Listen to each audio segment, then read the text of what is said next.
বাংলাদেশের জাতীয় সংবাদ মাধ্যমসমূহে প্রকাশিত সংবাদসমূহের উল্লেখযোগ্য অংশ নিয়ে সম্পাদিত অ্যানালগ নিউজরুমে স্বাগতম। সুপ্রিয় দর্শক শ্রোতা, আজ ৩রা অক্টোবর ২০০৯ শনিবার দক্ষিণাঞ্চলীয় জেলা পটুয়াখালীর গলাচিপায় আওয়ামী লীগ দলীয় এমপি ও সন্ত্রাসীদের গডফাদার গোলাম মাওলা রনির কুখ্যাত ভাইয়া বাহিনীর ব্যাপক চাঁদাবাজি, টেন্ডারবাজি, দখলবাজি, সাংবাদিক ও সংখ্যালঘু সম্প্রদায়ের উপর অত্যাচার নির্যাতন সহ বেপরোয়া সন্ত্রাসী কর্মকাণ্ডের উপর একটি প্রতিবেদন প্রকাশ করেছে দৈনিক যুগান্তর পত্রিকা। দুর্ধর্ষ সন্ত্রাসী বাহিনীর বাধায় নোয়াখালীর হাতিয়া থেকে নির্বাচিত এমপি ফজলুল আজিম তার নিজের নির্বাচনী এলাকায় যেতে না পারার ঘটনায় মহাজোট সরকারের স্বরাষ্ট্রমন্ত্রীর কাছে নালিশ করেও কোনো প্রকার প্রতিকার না পাওয়ার বিস্ময়কর সংবাদ ছেপেছে প্রথম আলো। দেশের বিভিন্ন স্থানে ছাত্রলীগ সহ ক্ষমতাসীন দলের নেতাকর্মীদের দ্বারা সংঘটিত ধর্ষণের ঘটনায় প্রশাসনের নীরব ভূমিকার ফলে নেদারল্যান্ডের রাষ্ট্রদূত উদ্বেগ প্রকাশ করার সংবাদ এবং দেশব্যাপী আইনশৃঙ্খলা রক্ষাকারী বাহিনীর হাতে সংগঠিত বিচার বহির্ভূত হত্যাকাণ্ডের প্রতিবাদে প্রবাসী বাংলাদেশি শিক্ষার্থীরা সুইডেনে জাতিসংঘ মহাসচিবের অনুষ্ঠানস্থলে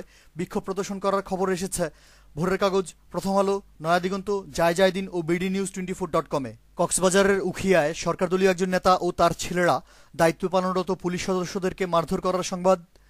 বরিশালে ক্ষমতাসীন লোকজন অর্ধশতাধিক সরকারি মূল্যবান গাছ লুটপাট করে নিয়ে যাওয়ার খবর এবং উত্তরাঞ্চলীয় জেলার নীলফামারীতে আওয়ামী লীগ ক্যাডাররা একটি রাজনৈতিক দলের কর্মীর উপর হামলা করে ১.৫ লক্ষ টাকা ছিনিয়ে নিয়ে যাওয়ার সংবাদ প্রকাশ করেছে bdnews24.com, নয়াদিগন্ত ও প্রথম আলো। ক্ষমতাসীন লোকজনদের লাগাতার অত্যাচার, নির্যাতন ও সন্ত্রাসী হামলার মুখে মাগুরায় ২ শতাধিক বিএনপি নেতাকর্মী প্রাণভয়ে এলাকা ছেড়ে অন্যত্র আশ্রয় নেওয়ার খবর ছেপেছে যুগান্তর ও আমার দেশ। বন্দরনগরী চট্টগ্রামের অভিজাত আবাসিক এলাকায় এমইএস কলেজ ছাত্রলীগ নেতাদের দখলবাজির খবরের পাশাপাশি নগরীর খুলশীতে ক্ষমতাসীন লোকজনদের বেপরোয়া ভূমিদস্যুতার ফলে মারাত্মক পরিবেশ বিপর্যয়ের সংবাদ।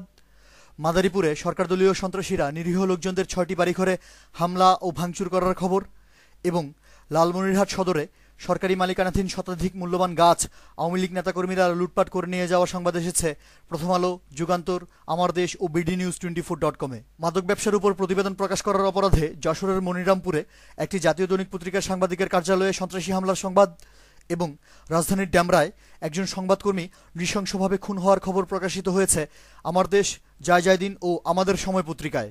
ক্ষমতাসীন দলের ভূমিদস্যুরা ঝালকাঠির রাজাপুরে একটি সংখ্যালঘু হিন্দু পরিবারের বসতভিটা এবং রংপুরের গঙ্গাচড়ায় একজন মুক্তিযোদ্ধার জমি অবৈধভাবে দখল করে নেওয়ার সংবাদ ছেপেছে যুগান্তর ও নয়াদিগন্ত।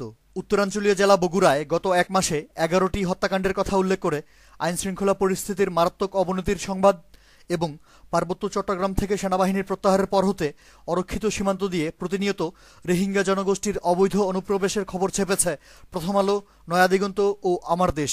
পর্যাপ্ত জ্বালানি গ্যাস সরবরাহের অভাবে চট্টগ্রামের 2টি বিদ্যুৎ কেন্দ্র বন্ধ হয়ে যাওয়ার ফলে বিদ্যুৎ সংকট আরও প্রকট হওয়ার আশঙ্কায় উদ্বেগজনক খবর এবং বন্দরনগরী চট্টগ্রামের জনবহুল আবাসিক এলাকা হালিশহর সহ বিভিন্ন স্থানে তীব্র পানি সংকটের উপর প্রতিবেদন ছেপেছে ভোরের কাগজ, জায়দিন, প্রথম আলো ও যুগান্তর।